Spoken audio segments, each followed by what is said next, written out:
Paper 101. The Real Nature of Religion. Religion as a human experience ranges from the primitive fear-slavery of the evolving savage up to the sublime and magnificent faith-liberty of those civilized mortals who are superbly conscious of sonship with the eternal God. Religion is the ancestor of the advanced ethics and morals of progressive social evolution. But religion as such is not merely a moral movement, albeit the outward and social manifestations of religion are mightily influenced by the ethical and moral momentum of human society. Always is religion the inspiration of man's evolving nature, but it is not the secret of that evolution. Religion, the conviction faith of the personality, can always triumph over the superficially contradictory logic of despair born in the unbelieving material mind. There really is a true and genuine inner voice, that true light which lights every man who comes into the world. And this spirit leading is distinct from the ethical prompting of human conscience. The feeling of religious assurance is more than an emotional feeling. The assurance of religion transcends the reason of the mind, even the logic of philosophy.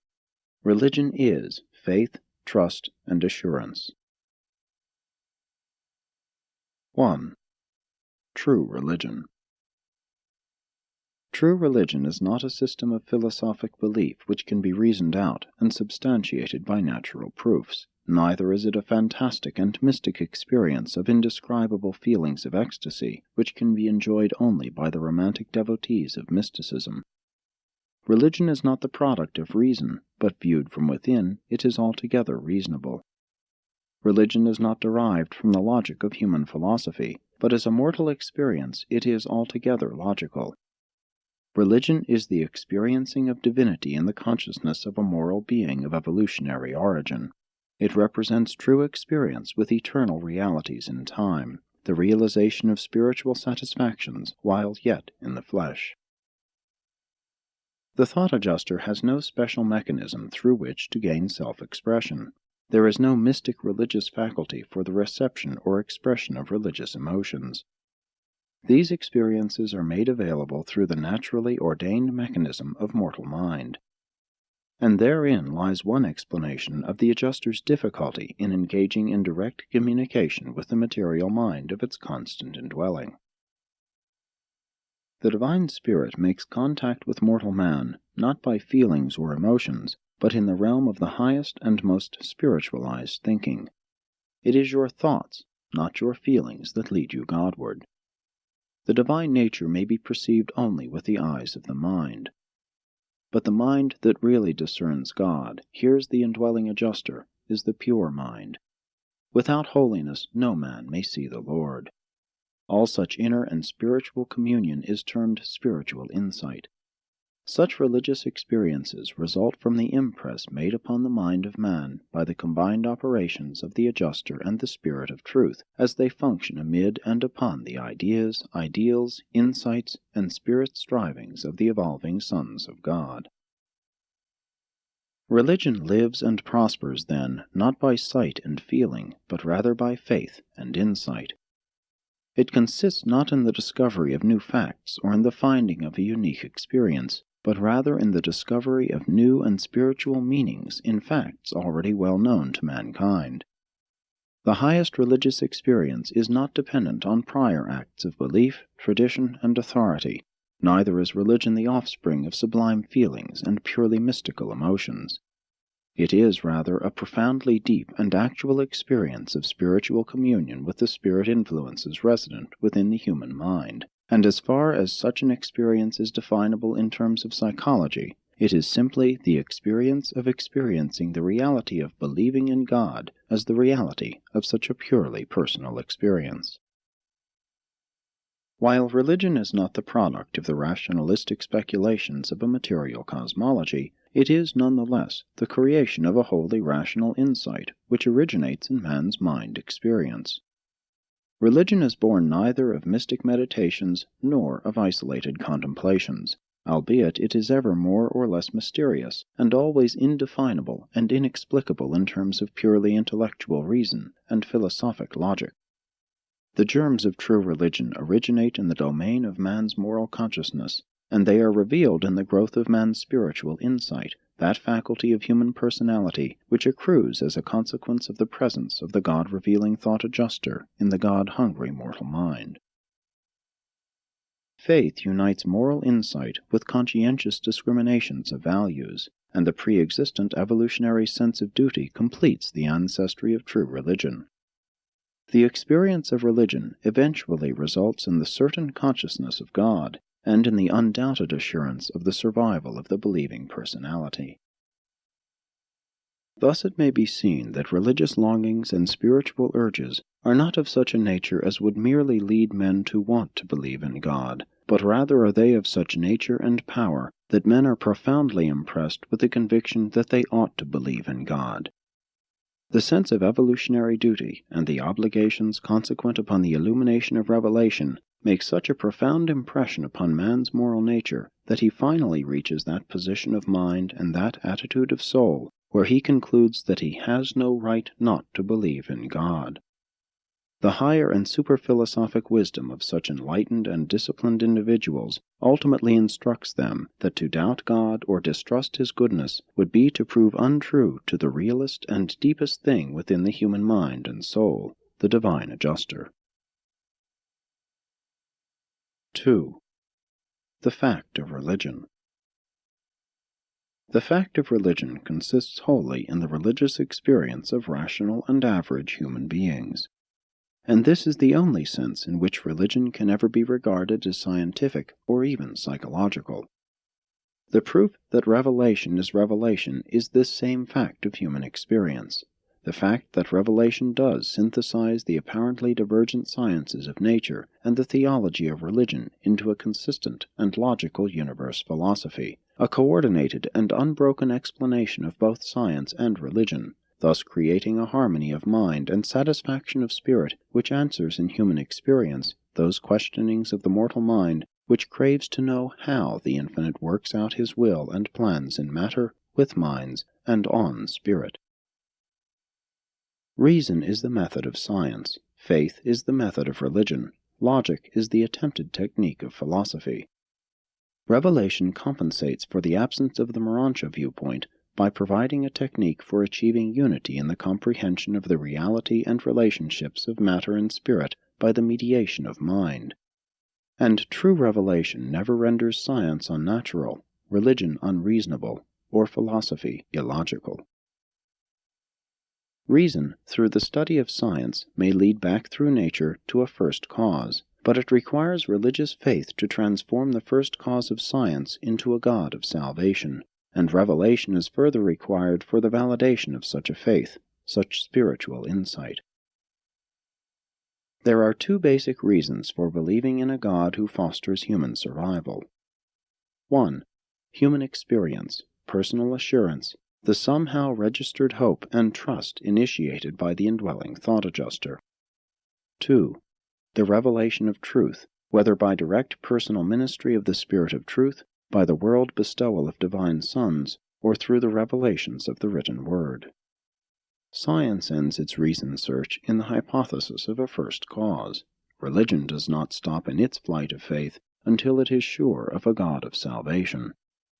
The discriminating study of science logically suggests the reality and existence of an absolute. Religion believes unreservedly in the existence and reality of a God who fosters personality survival. What metaphysics fails utterly in doing, and what even philosophy fails partially in doing, revelation does. That is, affirms that this first cause of science and religion's God of salvation are one and the same deity.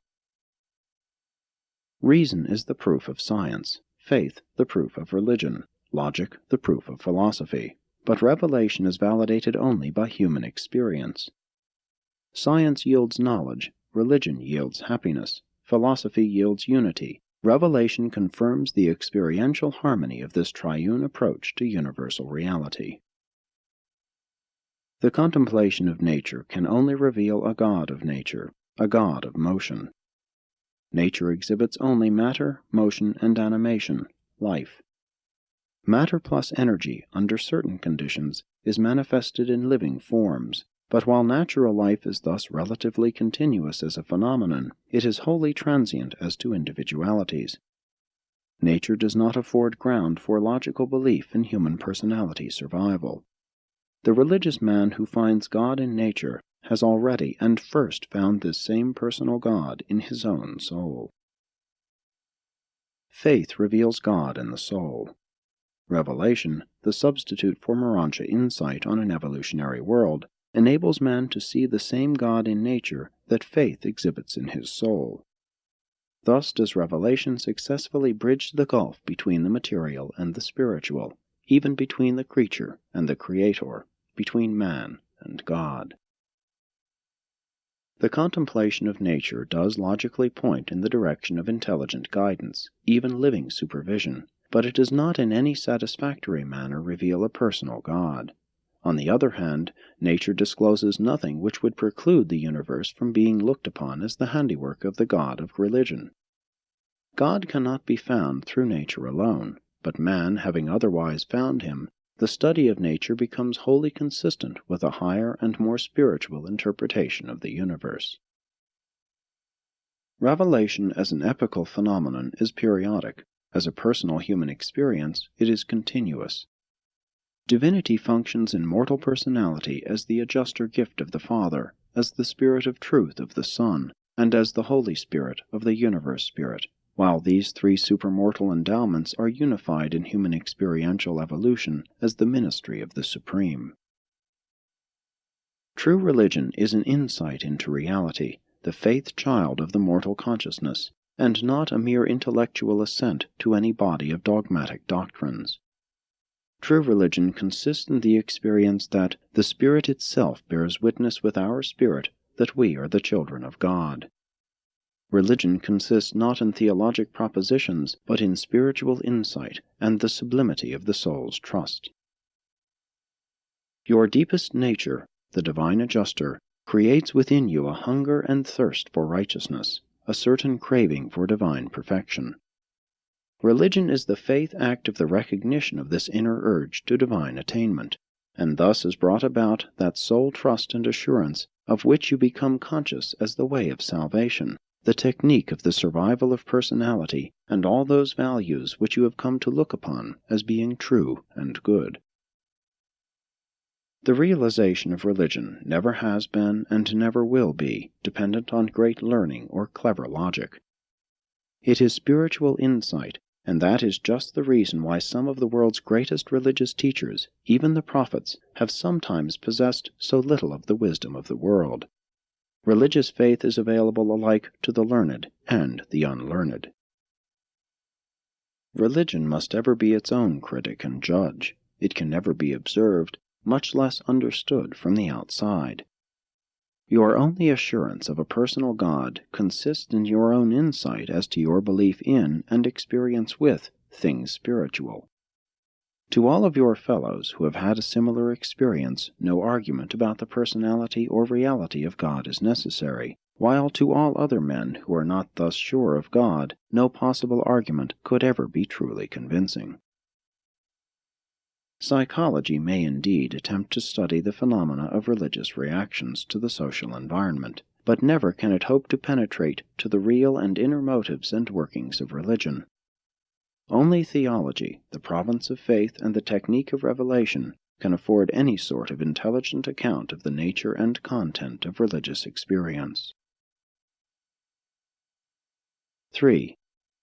The characteristics of religion. Religion is so vital that it persists in the absence of learning. It lives in spite of its contamination with erroneous cosmologies and false philosophies. It survives even the confusion of metaphysics. In and through all the historic vicissitudes of religion, there ever persists that which is indispensable to human progress and survival, the ethical conscience and the moral consciousness. Faith insight, or spiritual intuition, is the endowment of the cosmic mind in association with the thought adjuster, which is the Father's gift to man. Spiritual reason, soul intelligence, is the endowment of the Holy Spirit, the creative Spirit's gift to man.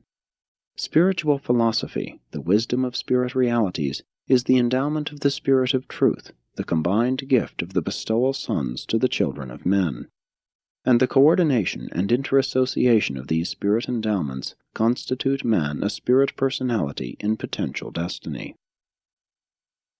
It is this same spirit personality, in primitive and embryonic form, the adjuster possession of which survives the natural death in the flesh.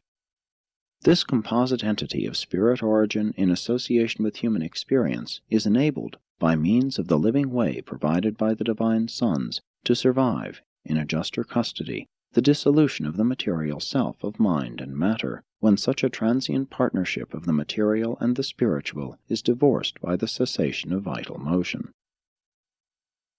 Through religious faith, the soul of man reveals itself and demonstrates the potential divinity of its eternal nature by the characteristic manner in which it induces the mortal personality to react to certain trying intellectual and testing social situations. Genuine spiritual faith, true moral consciousness, is revealed in that it 1.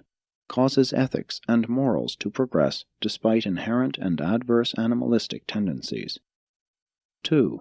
Produces a sublime trust in the goodness of God, even in the face of bitter disappointment and crushing defeat. 3. Generates profound courage and confidence despite natural adversity and physical calamity. 4.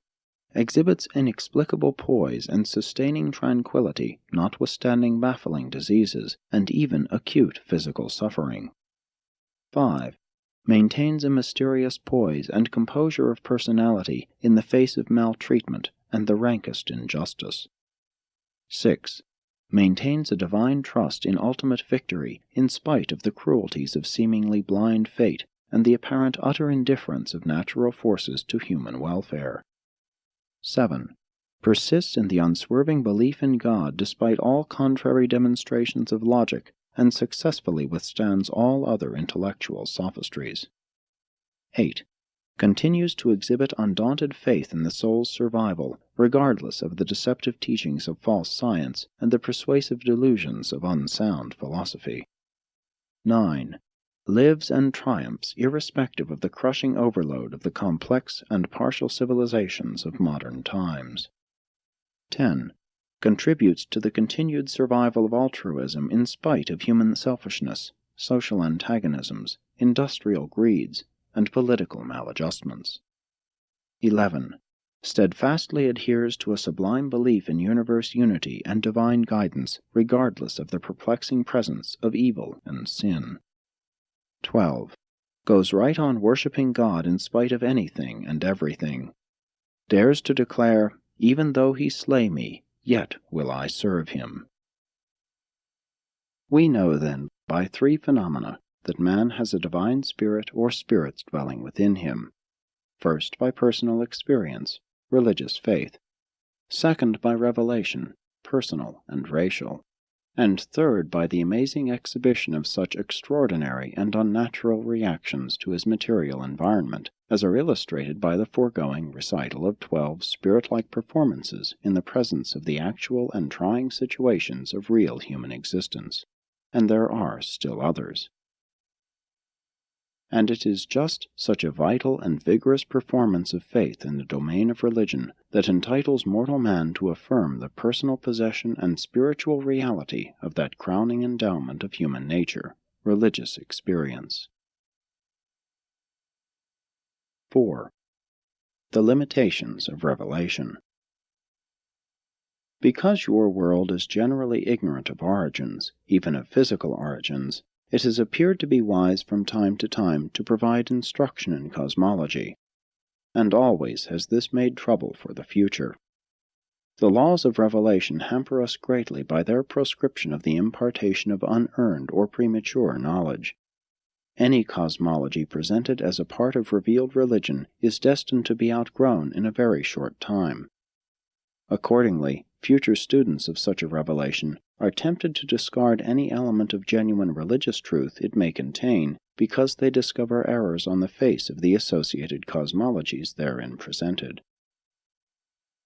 Mankind should understand that we who participate in the revelation of truth are very rigorously limited by the instructions of our superiors. We are not at liberty to anticipate the scientific discoveries of 1,000 years. Revelators must act in accordance with the instructions which form a part of the revelation mandate. We see no way of overcoming this difficulty, either now or at any future time. We full well know that, while the historic facts and religious truths of this series of revelatory presentations will stand on the records of the ages to come, within a few short years many of our statements regarding the physical sciences will stand in need of revision in consequence of additional scientific developments and new discoveries. These new developments we even now foresee, but we are forbidden to include such humanly undiscovered facts in the revelatory records.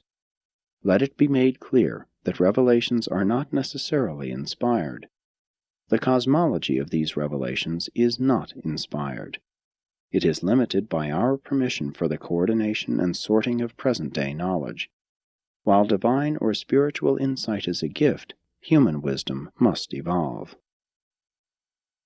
Truth is always a revelation, auto-revelation when it emerges as a result of the work of the indwelling adjuster, epical revelation when it is presented by the function of some other celestial agency, group, or personality. In the last analysis, religion is to be judged by its fruits, according to the manner and the extent to which it exhibits its own inherent and divine excellence. Truth may be but relatively inspired, even though revelation is invariably a spiritual phenomenon. While statements with reference to cosmology are never inspired, such revelations are of immense value in that they at least transiently clarify knowledge by 1. The reduction of confusion by the authoritative elimination of error. 2. The coordination of known or about to be known facts and observations. 3. The restoration of important bits of lost knowledge concerning epical transactions in the distant past. 4. The supplying of information which will fill in vital missing gaps in otherwise earned knowledge. 5. Presenting cosmic data in such a manner as to illuminate the spiritual teachings contained in the accompanying revelation. 5. Religion expanded by revelation. Revelation is a technique whereby ages upon ages of time are saved in the necessary work of sorting and sifting the errors of evolution from the truths of spirit acquirement. Science deals with facts. Religion is concerned only with values. Through enlightened philosophy, the mind endeavors to unite the meanings of both facts and values, thereby arriving at a concept of complete reality. Remember that science is the domain of knowledge, philosophy the realm of wisdom, and religion the sphere of the faith experience. But religion, nonetheless, presents two phases of manifestation. 1. Evolutionary religion. The experience of primitive worship, the religion which is a mind derivative. 2. Revealed religion. The universe attitude which is a spirit derivative, the assurance of and belief in the conservation of eternal realities, the survival of personality, and the eventual attainment of the cosmic deity, whose purpose has made all this possible. It is a part of the plan of the universe that, sooner or later, evolutionary religion is destined to receive the spiritual expansion of revelation. Both science and religion start out with the assumption of certain generally accepted bases for logical deductions. So also must philosophy start its career upon the assumption of the reality of three things. 1. The material body. 2. The supermaterial phase of the human being, the soul, or even the indwelling spirit. 3. The human mind, the mechanism for intercommunication and interassociation between spirit and matter, between the material and the spiritual. Scientists assemble facts, philosophers coordinate ideas, while prophets exalt ideals. Feeling and emotion are invariable concomitants of religion, but they are not religion. Religion may be the feeling of experience, but it is hardly the experience of feeling. Neither logic, rationalization, nor emotion, feeling, is essentially a part of religious experience, although both may variously be associated with the exercise of faith and the furtherance of spiritual insight into reality, all according to the status and temperamental tendency of the individual mind. Evolutionary religion is the outworking of the endowment of the local universe mind adjutant charged with the creation and fostering of the worship trait in evolving man. Such primitive religions are directly concerned with ethics and morals, the sense of human duty. Such religions are predicated on the assurance of conscience and result in the stabilization of relatively ethical civilizations. Personally revealed religions are sponsored by the bestowal spirits representing the three persons of the Paradise Trinity and are especially concerned with the expansion of truth.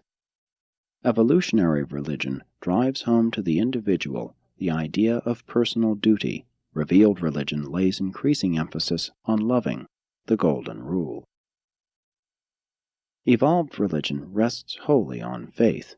Revelation has the additional assurance of its expanded presentation of the truths of divinity and reality, and the still more valuable testimony of the actual experience which accumulates in consequence of the practical working union of the faith of evolution and the truth of revelation. Such a working union of human faith and divine truth constitutes the possession of a character well on the road to the actual acquirement of a morontial personality. Evolutionary religion provides only the assurance of faith and the confirmation of conscience. Revelatory religion provides the assurance of faith plus the truth of a living experience in the realities of revelation. The third step in religion, or the third phase of the experience of religion, has to do with the morontia state, the firmer grasp of mota. Increasingly in the morontia progression, the truths of revealed religion are expanded. More and more you will know the truth of supreme values, divine goodness, universal relationships, eternal realities, and ultimate destinies. Increasingly throughout the morontia progression, the assurance of truth replaces the assurance of faith. When you are finally mustered into the actual spirit world, then will the assurances of pure spirit insight operate in the place of faith and truth, or rather, in conjunction with and superimposed upon these former techniques of personality assurance. 6.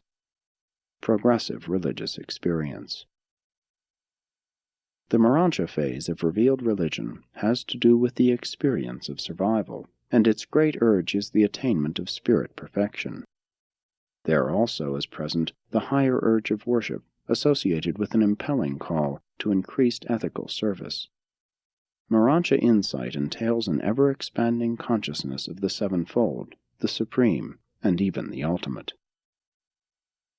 Throughout all religious experience, from its earliest inception on the material level, up to the time of the attainment of full spirit status, the adjuster is the secret of the personal realization of the reality of the existence of the Supreme. And this same adjuster also holds the secrets of your faith in the transcendental attainment of the ultimate. The experiential personality of evolving man, united to the adjuster essence of the existential God, constitutes the potential completion of supreme existence, and is inherently the basis for the superfinite eventuation of transcendental personality. Moral will embraces decisions based on reasoned knowledge, augmented by wisdom, and sanctioned by religious faith. Such choices are acts of moral nature and evidence the existence of moral personality, the forerunner of morontia personality and eventually of true spirit status. The evolutionary type of knowledge is but the accumulation of protoplasmic memory material. This is the most primitive form of creature consciousness.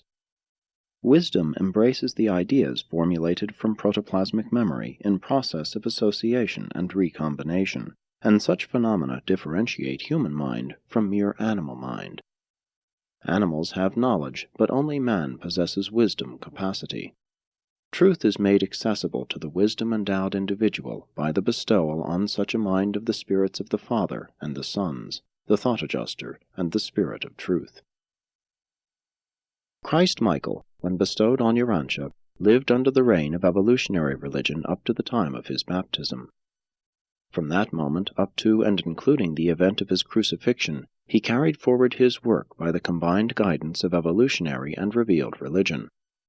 From the morning of his resurrection until his ascension, he traversed the manifold phases of the Morontia life of mortal transition from the world of matter to that of spirit. After his ascension, Michael became master of the experience of supremacy, the realization of the supreme, and being the one person in Nebadon possessed of unlimited capacity to experience the reality of the supreme, he forthwith attained to the status of the sovereignty of supremacy in and to his local universe. With man, the eventual fusion and resultant oneness with the indwelling adjuster, the personality synthesis of man and the essence of God, constitute him, in potential, a living part of the supreme, and ensure for such a one-time mortal being the eternal birthright of the endless pursuit of finality of universe service for and with the supreme. Revelation teaches mortal man that, to start such a magnificent and intriguing adventure through space by means of the progression of time, he should begin by the organization of knowledge into idea decisions.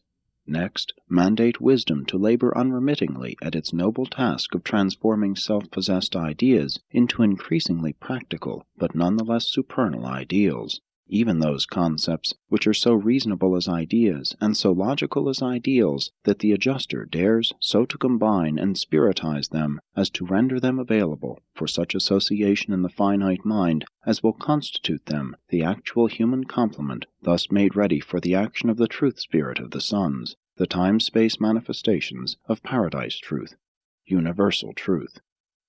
The coordination of idea decisions, logical ideals, and divine truth constitutes the possession of a righteous character, the prerequisite for mortal admission to the ever-expanding and increasingly spiritual realities of the Morontia worlds.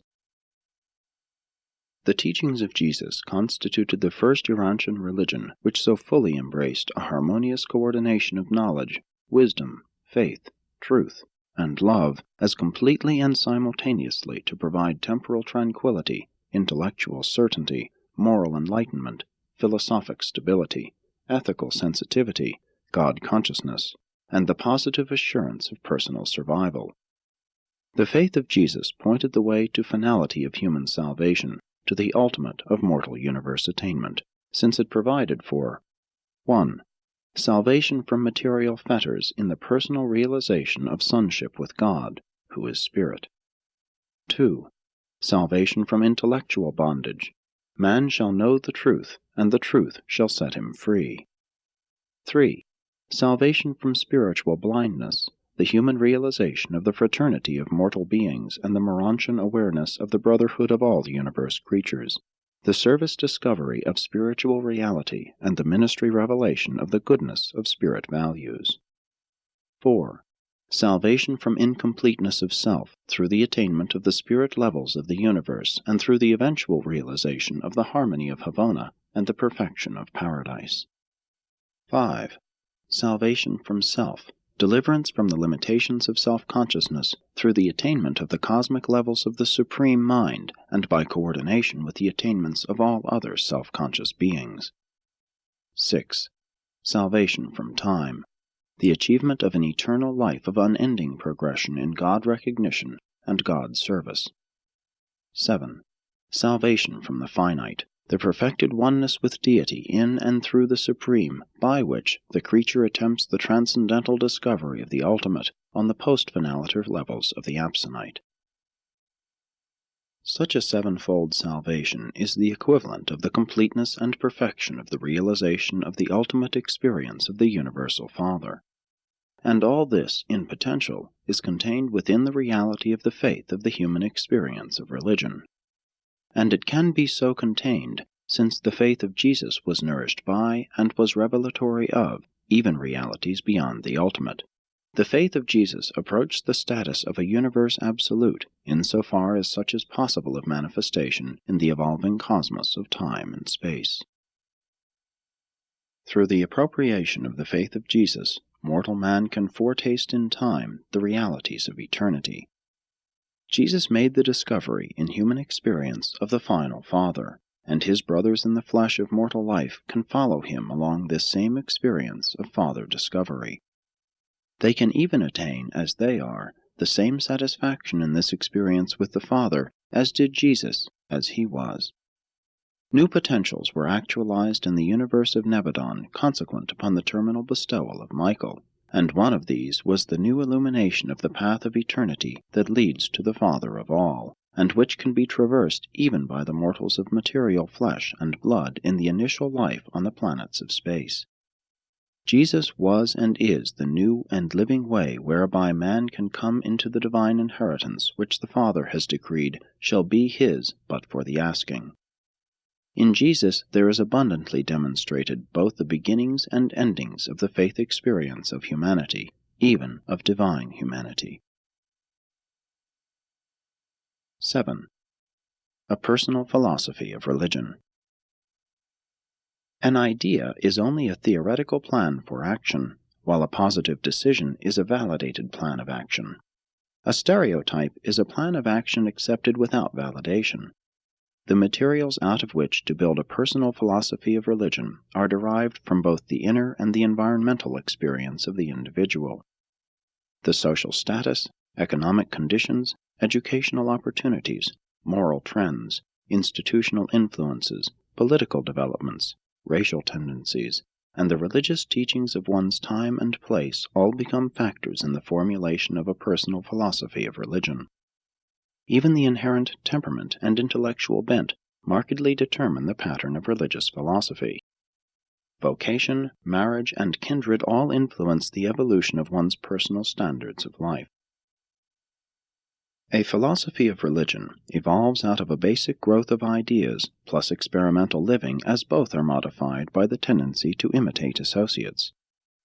The soundness of philosophic conclusions depends on keen, honest, and discriminating thinking in connection with sensitivity to meanings and accuracy of evaluation.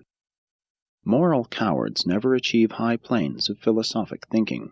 It requires courage to invade new levels of experience and to attempt the exploration of unknown realms of intellectual living. Presently, new systems of values come into existence, new formulations of principles and standards are achieved, habits and ideals are reshaped. Some idea of a personal God is attained, followed by enlarging concepts of relationship thereto. The great difference between a religious and a non-religious philosophy of living consists in the nature and level of recognized values and in the object of loyalties. There are 4 phases in the evolution of religious philosophy. Such an experience may become merely conformative, resigned to submission to tradition and authority, or it may be satisfied with slight attainments, just enough to stabilize the daily living, and therefore becomes early arrested on such an adventitious level. Such mortals believe in letting well enough alone. A third group progress to the level of logical intellectuality, but there stagnate in consequence of cultural slavery. It is indeed pitiful to behold giant intellects held so securely within the cruel grasp of cultural bondage. It is equally pathetic to observe those who trade their cultural bondage for the materialistic fetters of a science falsely so called. The 4th level of philosophy attains freedom from all conventional and traditional handicaps, and dares to think, act, and live honestly, loyally, fearlessly, and truthfully. The acid test for any religious philosophy consists in whether or not it distinguishes between the realities of the material and the spiritual worlds, while at the same moment recognizing their unification in intellectual striving and in social serving. A sound religious philosophy does not confound the things of God with the things of Caesar. Neither does it recognize the aesthetic cult of pure wonder as a substitute for religion. Philosophy transforms that primitive religion which was largely a fairy tale of conscience into a living experience in the ascending values of cosmic reality. 8. Faith and belief. Belief has attained the level of faith when it motivates life and shapes the mode of living. The acceptance of a teaching as true is not faith, that is mere belief. Neither is certainty nor conviction faith. A state of mind attains to faith levels only when it actually dominates the mode of living. Faith is a living attribute of genuine personal religious experience. One believes truth, admires beauty, and reverences goodness, but does not worship them. Such an attitude of saving faith is centered on God alone, who is all of these personified and infinitely more. Belief is always limiting and binding. Faith is expanding and releasing. Belief fixates, faith liberates. But living religious faith is more than the association of noble beliefs. It is more than an exalted system of philosophy. It is a living experience concerned with spiritual meanings, divine ideals, and supreme values. It is God-knowing and man-serving. Beliefs may become group possessions, but faith must be personal. Theologic beliefs can be suggested to a group, but faith can rise up only in the heart of the individual religionist. Faith has falsified its trust when it presumes to deny realities and to confer upon its devotees assumed knowledge. Faith is a traitor when it fosters betrayal of intellectual integrity and belittles loyalty to supreme values and divine ideals. Faith never shuns the problem-solving duty of mortal living.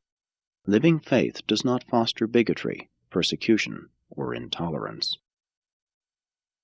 Faith does not shackle the creative imagination. Neither does it maintain an unreasoning prejudice toward the discoveries of scientific investigation.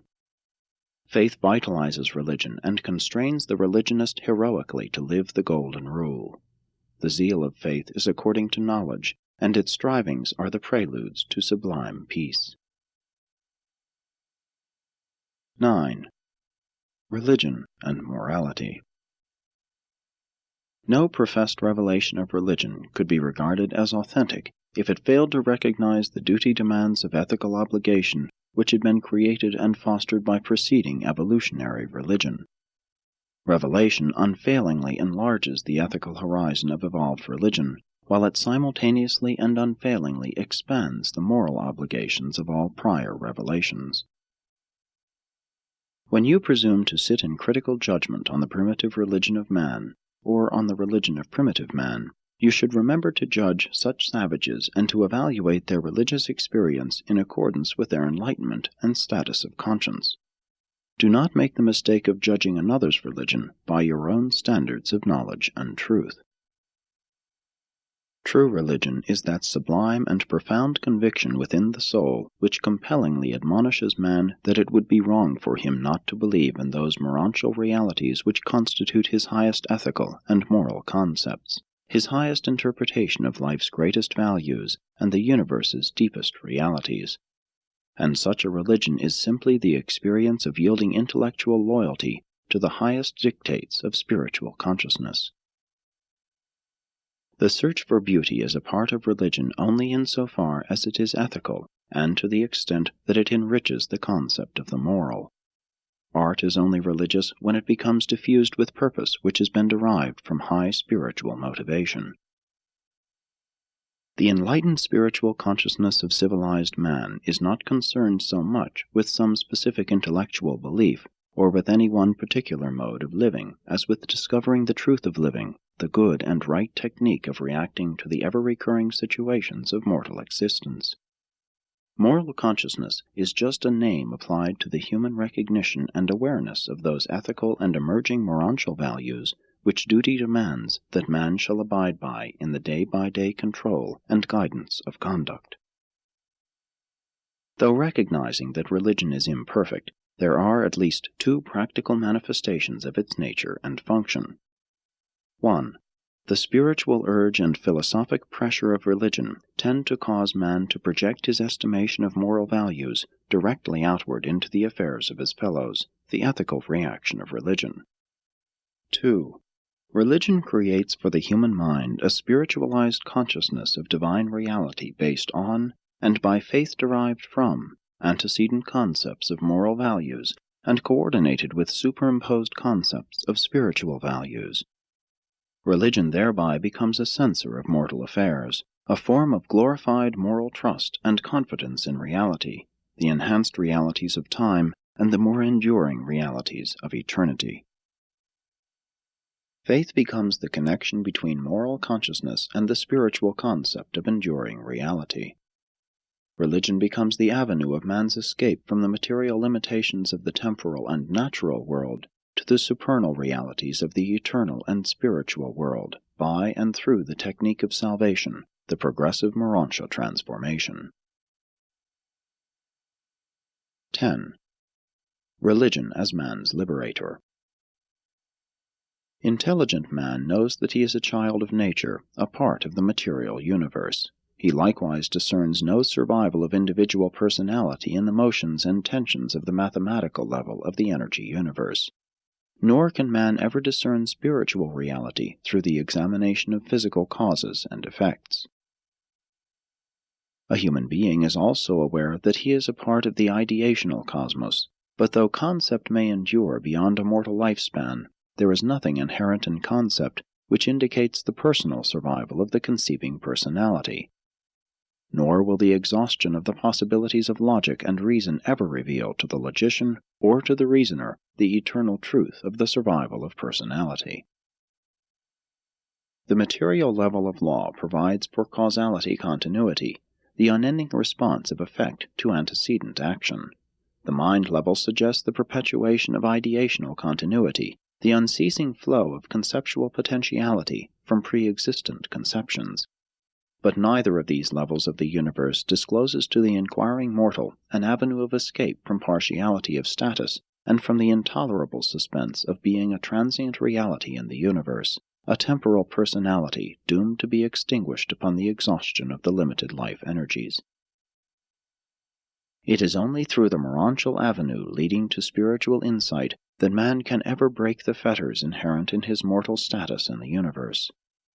Energy and mind do lead back to paradise and deity, but neither the energy endowment nor the mind endowment of man proceeds directly from such paradise deity. Only in the spiritual sense is man a child of God, and this is true because it is only in the spiritual sense that man is at present endowed and indwelt by the Paradise Father. Mankind can never discover divinity except through the avenue of religious experience and by the exercise of true faith. The faith acceptance of the truth of God enables man to escape from the circumscribed confines of material limitations, and affords him a rational hope of achieving safe conduct from the material realm, whereon is death, to the spiritual realm, wherein is life eternal. The purpose of religion is not to satisfy curiosity about God, but rather to afford intellectual constancy and philosophic security, to stabilize and enrich human living by blending the mortal with the divine, the partial with the perfect, man and God. It is through religious experience that man's concepts of ideality are endowed with reality. Never can there be either scientific or logical proofs of divinity. Reason alone can never validate the values and goodnesses of religious experience. But it will always remain true: whosoever wills to do the will of God shall comprehend the validity of spiritual values. This is the nearest approach that can be made on the mortal level to offering proofs of the reality of religious experience. Such faith affords the only escape from the mechanical clutch of the material world and from the error distortion of the incompleteness of the intellectual world. It is the only discovered solution to the impasse in mortal thinking regarding the continuing survival of the individual personality. It is the only passport to completion of reality and to eternity of life in a universal creation of love, law, unity, and progressive deity attainment. Religion effectually cures man's sense of idealistic isolation or spiritual loneliness. It enfranchises the believer as a son of God, a citizen of a new and meaningful universe. Religion assures man that, in following the gleam of righteousness discernible in his soul, he is thereby identifying himself with the plan of the infinite and the purpose of the eternal. Such a liberated soul immediately begins to feel at home in this new universe, his universe. When you experience such a transformation of faith, you are no longer a slavish part of the mathematical cosmos, but rather a liberated volitional son of the universal Father. No longer is such a liberated son fighting alone against the inexorable doom of the termination of temporal existence. No longer does he combat all nature, with the odds hopelessly against him. No longer is he staggered by the paralyzing fear that, perchance he has put his trust in a hopeless phantasm, or pinned his faith to a fanciful error. Now rather are the sons of God enlisted together in fighting the battle of reality's triumph over the partial shadows of existence. At last all creatures become conscious of the fact that God and all the divine hosts of a well-nigh limitless universe are on their side in the supernal struggle to attain eternity of life and divinity of status. Such faith-liberated sons have certainly enlisted in the struggles of time on the side of the supreme forces and divine personalities of eternity. Even the stars in their courses are now doing battle for them.